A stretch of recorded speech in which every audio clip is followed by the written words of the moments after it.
Welcome to What Would You Say? Every week on this channel, we equip Christians to answer difficult questions about faith and culture. If you like What Would You Say, a free way to support us is by hitting that subscribe button.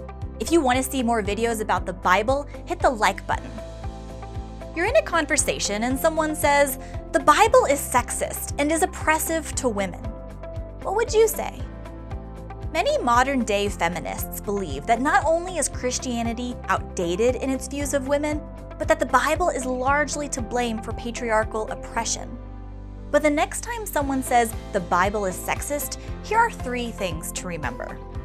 Number 1, the equality of the sexes is a biblical ideology, not a naturalistic one. Naturalists believe that everything comes from natural causes and consists of natural properties, meaning that there's no such thing as supernatural beings like God. Many feminists fall into this category, but fail to realize that their philosophy doesn't offer any basis for gender equality. According to naturalism, human beings have no intrinsic value because our lives are simply evolutionary accidents. Consequently, naturalists have no basis for claiming gender equality, or frankly, any human rights. After all, if the name of the game is survival of the fittest, then why shouldn't we say that might makes right, or that is every man for himself? The Bible, however, tells a radically different story from the very first page. In Genesis 1, it says, God created humankind in his own image. In the image of God, he created them, male and female, he created them. According to Christianity, not only are both men and women made by God, but they are made in the likeness of God.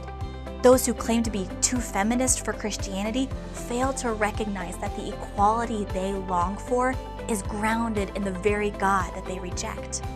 This statement in Genesis of gender equality is unparalleled in the ancient world, and its implications are profound. No other system of belief provides the same foundation for gender dignity and gender equality. Number 2, the God of the Bible isn't sexist, people are. As an ancient record detailing both the highs and extreme lows of human behavior, the Bible includes genuinely distressing accounts of rape, polygamy, incest, and other forms of female oppression. The purpose of these texts, however, is not to commend, but to condemn this sexist, appalling behavior. The key to making sense of challenging passages is to recognize when a text is being prescriptive, or giving instruction, and when it's being descriptive, or reporting what happened. If a text is prescriptive, such as in certain law codes relating to women, we need to ask the follow-up question: what is this law protecting? No matter how strange the text may first appear to us, time and again what becomes clear when we take into account the cultural norms of the time is that laws which initially seem oppressive for women were in fact put in place for their protection.